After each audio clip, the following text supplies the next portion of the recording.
नमस्कार, स्वागत है आपका अपने जिला में। मैं हूं लवीशा सिंह। आइए नजर डालते अब तक की हेडलाइंस पर।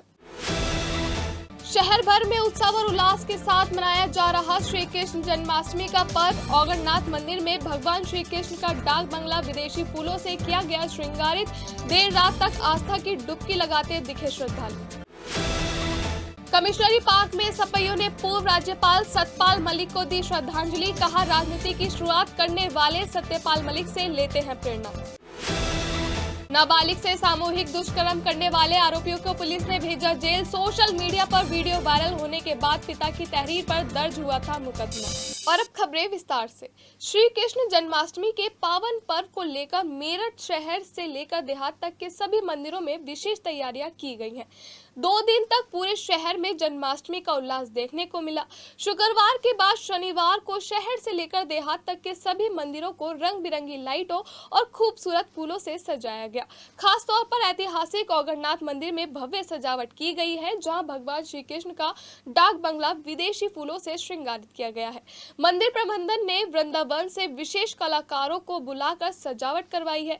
3 दिन पहले से मंदिर को सजाने का कार्य चल रहा था, ताकि श्रद्धालुओं को एक दिव्य और अलौकिक अनुभव मिल सके।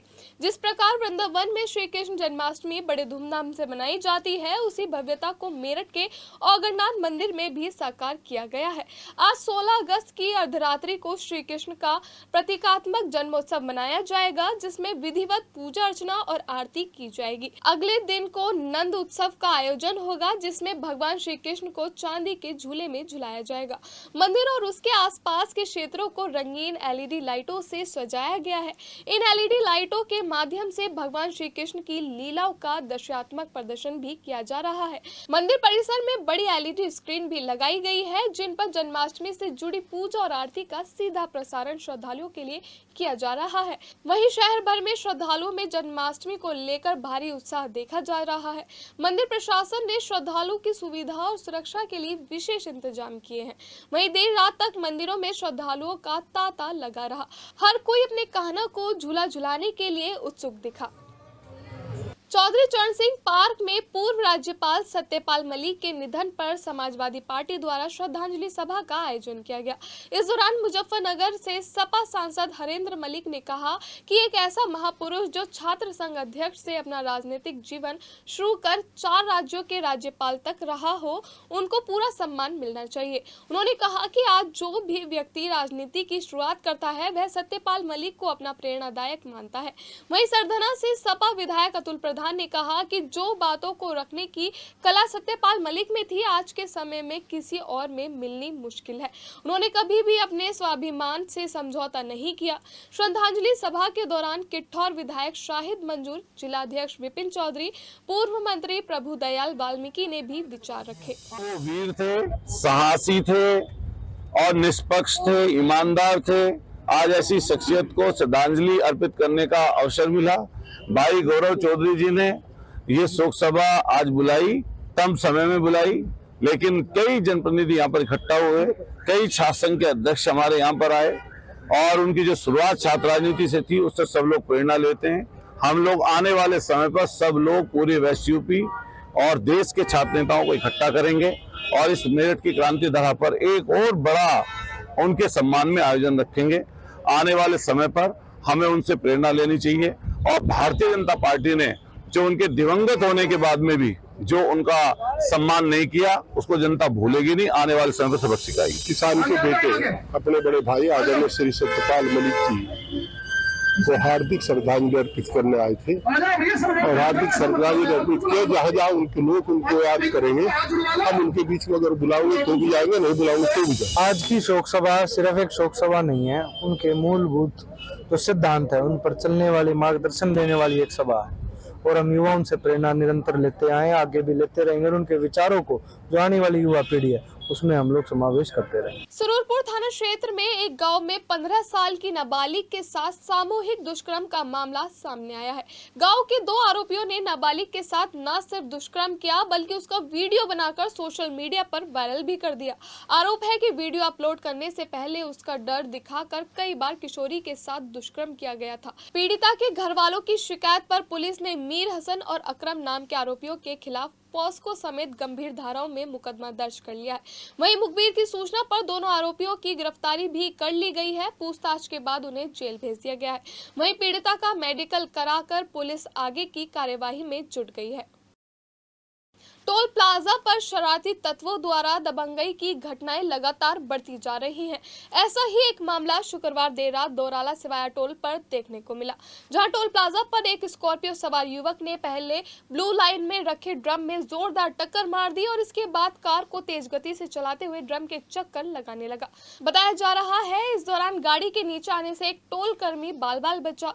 इसके बाद स्कॉर्पियो का चालक कार लेकर फरार हो गया। वहीं कार चालक की यह करतूत पास लगे सीसीटीवी कैमरे में कैद हो गई। वहीं इस वीडियो के आधार पर पुलिस कार सवार युवक की तलाश कर रही है।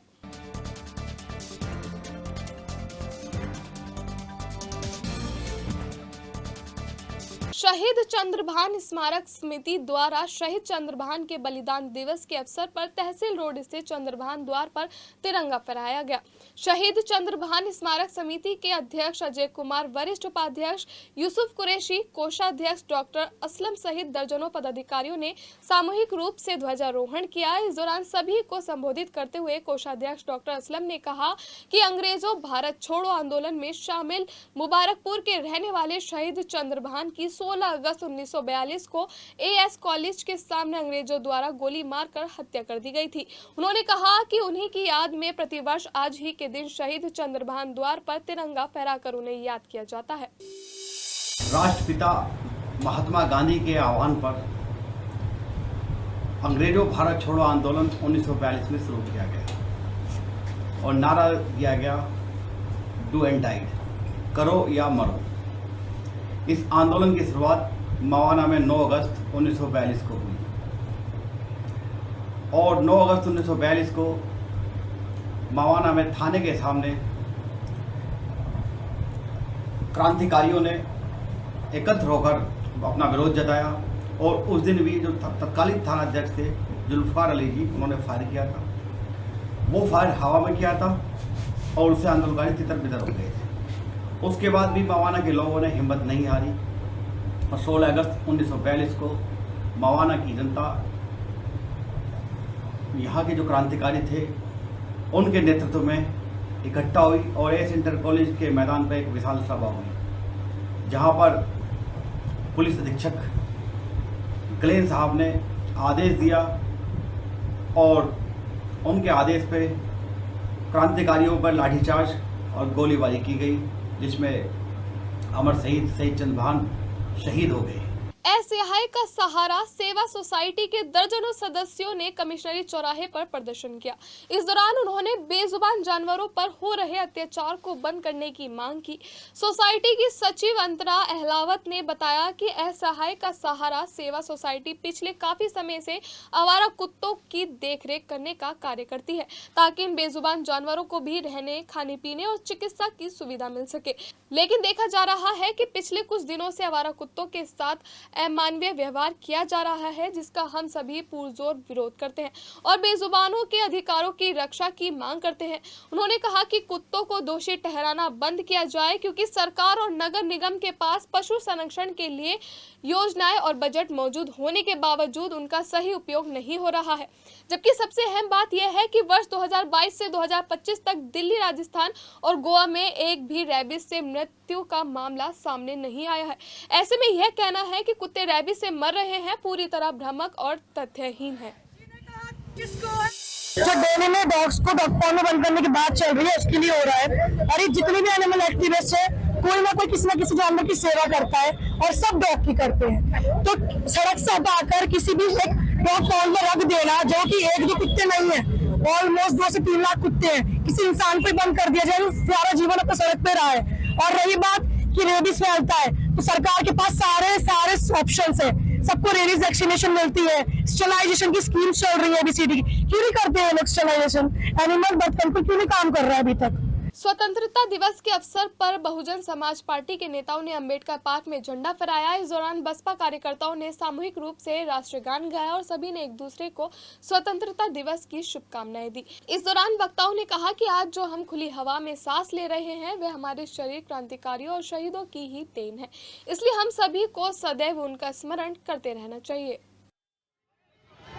पल्लवपुरम थाना पुलिस ने देर रात चेकिंग के दौरान फेज 2 से ग्राम दुल्हेड़ा के संजय उर्फ मेंढक को अवैध शराब के साथ गिरफ्तार किया है। पुलिस ने उसके पास से शराब के 26 पौवे देशी शराब के बरामद किए हैं। दरअसल पुलिस को सूचना मिली थी कि संजय अवैध शराब की बिक्री के लिए ले जा रहा है, जिसके बाद पुलिस ने घेराबंदी की और संजय को दबोच लिया। पुलिस ने आरोपी को आज जेल भेज दिया है। 6 साल पुराने मामले में शातिर अपराधी ने किसी सस्पेंस थ्रिलर फिल्म की कहानी तरह कानून को धोखा देने की नई पटकथा लिख डाली। गिरफ्तारी वारंट होने पर आरोपी ने अपने मृतक भाई के नाम से खुद के मृत होने का न सिर्फ दावा पेश किया बल्कि सरधना से दूर हापुड़ जिले में छिपकर रहने भी लगा। लेकिन सरधना पुलिस ने आखिरकार इस शातिर अपराधी को ढूंढ ही निकाला। पुलिस की गिरफ्त में आए शातिर अपराधी का नाम परवेज उर्फ चुनमुन है और वह सरधना के मोहल्ला पीरजाद का रहने वाला है।